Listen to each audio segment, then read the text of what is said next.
ఆంధ్రప్రదేశ్ పోలీసులు యమకింకరుల్లా తయారయ్యారు. వైఎస్ఆర్సీపీ మహిళా నాయకుల్ని, కార్యకర్తలని చిత్రహింసలకు గురిచేస్తున్నారు. సాక్షాత్తు హైకోర్టు ఎన్నిసార్లు మందలించినా, ఆగ్రహం వ్యక్తం చేసినా ఖాకీల అరాచకాలు ఆగడం లేదు. మహిళల్ని వేధించుకు తింటున్న ఏపీ పోలీసులపై ప్రత్యేక కథనం. ఏపీలో కూటమి ప్రభుత్వం వచ్చిన నాటి నుంచి వైఎస్ఆర్ కాంగ్రెస్ పార్టీ నాయకుల్ని, కార్యకర్తల్ని టార్గెట్ చేసి తెలుగుదేశం, జనసేన పార్టీల నేతలు దాడులు చేస్తున్నారు, హత్యలు చేస్తున్నారు. పార్టీ కార్యకర్తల్ని, నేతల్ని బెదిరించి ఊళ్ల నుంచి వెళ్లిపోయేలా చేస్తున్నారు. ఏడాది కాలంగా అనేక గ్రామాల్లో టీడీపీ నేతల హింస రచన, ధ్వంస రచన నిరంతరాయంగా కొనసాగుతోంది. ఇంతే కాకుండా సోషల్ మీడియాలో ప్రభుత్వ వైఫల్యాలను ఎండగట్టిన వారిపైన ప్రభుత్వం కక్ష కట్టింది. ఎన్నికల సమయంలో అనేక హామీలు ఇచ్చి ఎందుకు అమలు చేయడం లేదని ప్రశ్నించిన వారిపై డజన్ల సంఖ్యలో అక్రమ కేసులు బనాయించి నెలల తరబడి జైళ్లలో ఉంచుతోంది. ఈ నేపథ్యంలోనే చిలకలూరిపేట నియోజకవర్గానికి చెందిన పెద్దిరెడ్డి సుధారాణి కూటమి ప్రభుత్వం రాగానే టీడీపీ నాయకుల బెదిరింపులతో నియోజకవర్గానికి దూరమై తెలంగాణలో నివసిస్తున్నారు. సోషల్ మీడియాలో పోస్టులు పెట్టారంటూ గత ఏడాది నవంబర్ 4వ తేదీన కుటుంబ సభ్యులతో గుడికి వెళ్లిన సుధారాణి దంపతులను, పిల్లలను చిలకలూరిపేట టౌన్ పోలీసులు బలవంతంగా అదుపులోకి తీసుకున్నారు. పిల్లల్ని సుధారాణి తల్లిదండ్రుల దగ్గర వదిలేసి వారిద్దరినీ అరెస్టు చేసి చిలకలూరిపేట పోలీస్ స్టేషన్ తరలించారు. అక్కడి నుంచి చిలకలూరిపేట రూరల్ పోలీస్ స్టేషన్, తరువాత ఒంగోలు డీఎస్పీ కార్యాలయం, మళ్లీ చిలకలూరిపేట టౌన్ పోలీస్ స్టేషన్ తిప్పారు. సుధారాణి దంపతులను పోలీసులు అక్రమంగా నిర్బంధించారంటూ YSR Congress party legal cell హైకోర్టులో హెబియస్ కార్పస్ పిటిషన్ దాఖలు చేసింది.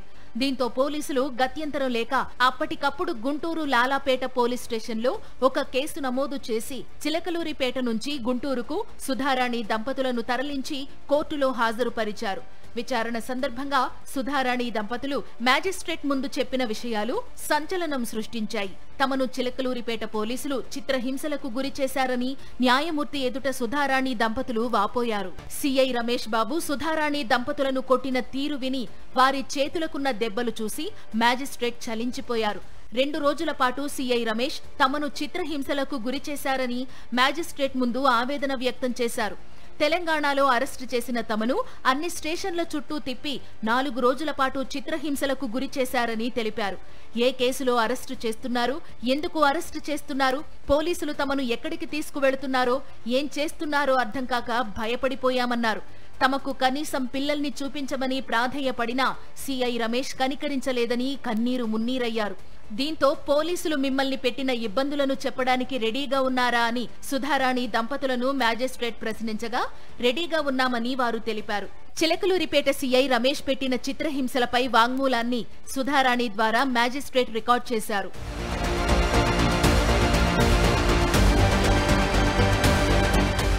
మరో social media activist Paleti Krishnaveni పరిస్థితి అయితే ఇంకా దారుణం. కూటమి అధికారంలోకి రాగానే పాలేటి కృష్ణవేణి భర్త రాజ్ కుమార్ ను తెలుగుదేశం నాయకులు కిడ్నాప్ చేశారు. రాజ్ కుమార్ ను అర్ధనగ్నంగా మోకాళ్లపై కూర్చోబెట్టి తెలుగుదేశం నాయకులు వాళ్ల కాళ్లు పట్టించుకున్నారు. మంత్రి నారా లోకేష్ ఫోటో ఉన్న ఫ్లెక్సీకి క్షమాపణ చెప్పించి ఈ వ్యవహారం మొత్తాన్ని వీడియో తీసి సోషల్ మీడియాలో పెట్టి వైరల్ చేశారు. తరువాత పాలేటి కృష్ణవేణి దంపతులపై సోషల్ మీడియా పేరుతో రాష్ట్ర వ్యాప్తంగా అక్రమ కేసులు బనాయించారు. నెల రోజుల క్రితం పాలేటి కృష్ణవేణిని దాచేపల్లి పోలీసులు హైదరాబాద్లో అరెస్టు చేసి దాచేపల్లి తీసుకువచ్చారు. రాత్రంతా పోలీస్ స్టేషన్లోనే కృష్ణవేణిని ఉంచారు.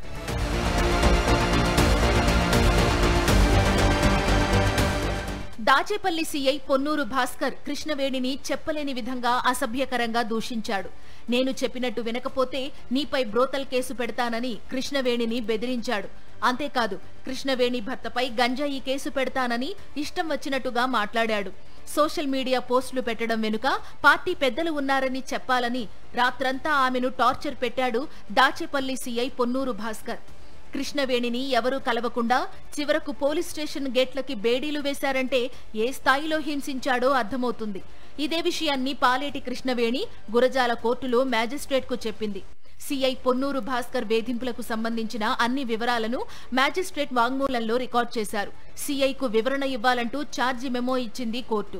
తాడికొండ మండలం కంతేరులో వైఎస్ఆర్ కాంగ్రెస్ పార్టీ ఎంపీటీసీ సభ్యురాలు వలపర్లు కల్పన అరెస్టు వ్యవహారంలో తాడికొండ సిఐ వాసు వ్యవహరించిన తీరు సభ్య సమాజం సిగ్గుతో తలవంచుకునేలా ఉంది. నెల రోజుల క్రితం కంతేరు సెంటర్కి వెళ్లినప్పుడు కల్పన కుమారుడితో పాటు బంధువులపైన జనసేన నేతలు దాడి చేశారు. కల్పన పోలీస్ స్టేషన్లో ఫిర్యాదు చేస్తే SC/ST కేసు నమోదు చేశారు.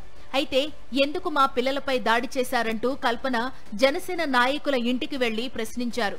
దీంతో జనసేన నాయకులు కల్పనపై ఫిర్యాదు చేయడంతో హత్యాయత్నం చేశారంటూ కల్పనపైనే పోలీసులు అక్రమ కేసు నమోదు చేశారు. రాత్రి సమయంలో నిబంధన ప్రకారం మహిళలను అరెస్టు చేయకూడదు.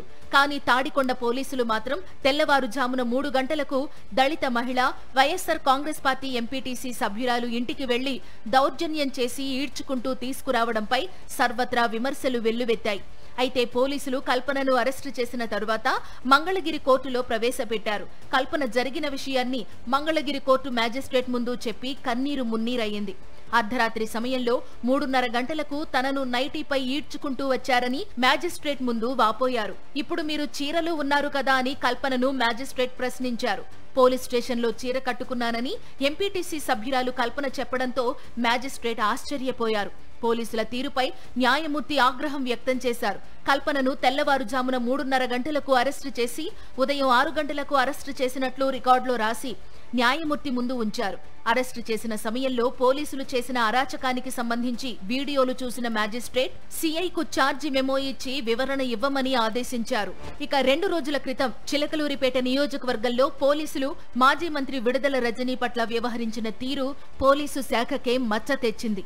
నాదెండ్ల మండలంలో ఓ కుటుంబాన్ని పరామర్శించడానికి విడుదల రజనీ తన అనుచరులతో వెళ్లారు. 2-3 జీపుల్లో పోలీసులు ఆ ఊరికి వెళ్లి విడుదల రజనీ అనుచరుడు శ్రీకాంత్ రెడ్డిని అరెస్టు చేయడానికి ప్రశ్నించారు. అయితే ఏ కేసులో మీరు శ్రీకాంత్ రెడ్డిని అరెస్టు చేస్తున్నారో చెప్పాలని విడుదల రజనీ పోలీసులను నిలదీశారు. కానీ పోలీసులు మాత్రం అతని మీద చాలా కేసులు ఉన్నాయంటూ విడుదల రజనీ పట్ల దురుసుగా వ్యవహరిస్తూ ఆమెను పక్కకు నెట్టేశారు. ఎక్కువ మాట్లాడితే మీ మీద కూడా కేసు పెడతానంటూ చిలకలూరిపేట రూరల్ ఎస్ఐ సుబ్బనాయుడు మాజీ మంత్రి విడుదల రజనీపై దౌర్జన్యానికి దిగారు. వైఎస్ఆర్ కాంగ్రెస్ పార్టీకి చెందిన ఒక బీసీ మహిళా నేత మాజీ మంత్రి విడుదల రజనీ పట్ల పోలీసుల ప్రవర్తన చూసి అందరూ షాక్ తిన్నారు. ఎక్కడైనా మహిళలకు అన్యాయం జరిగితే తోలు తీస్తానని సినిమా డైలాగులు చెప్పిన డీసీఎం పవన్ కళ్యాణ్ ఎక్కడా అంటూ జనం ప్రశ్నిస్తున్నారు. పోలీసులే మహిళల పట్ల అత్యంత దారుణంగా వ్యవహరించడం, అక్రమంగా అరెస్టులు చేస్తూ హింసించడంపై ఏపీలో పెద్ద ఎత్తున చర్చ సాగుతోంది. ఒక మహిళ హోంమంత్రిగా ఉన్న రాష్ట్రంలో మహిళలపై పోలీసులే అవమానకరంగా, దుర్మార్గంగా వ్యవహరించడం పట్ల ప్రజలు ఆగ్రహం వ్యక్తం చేస్తున్నారు.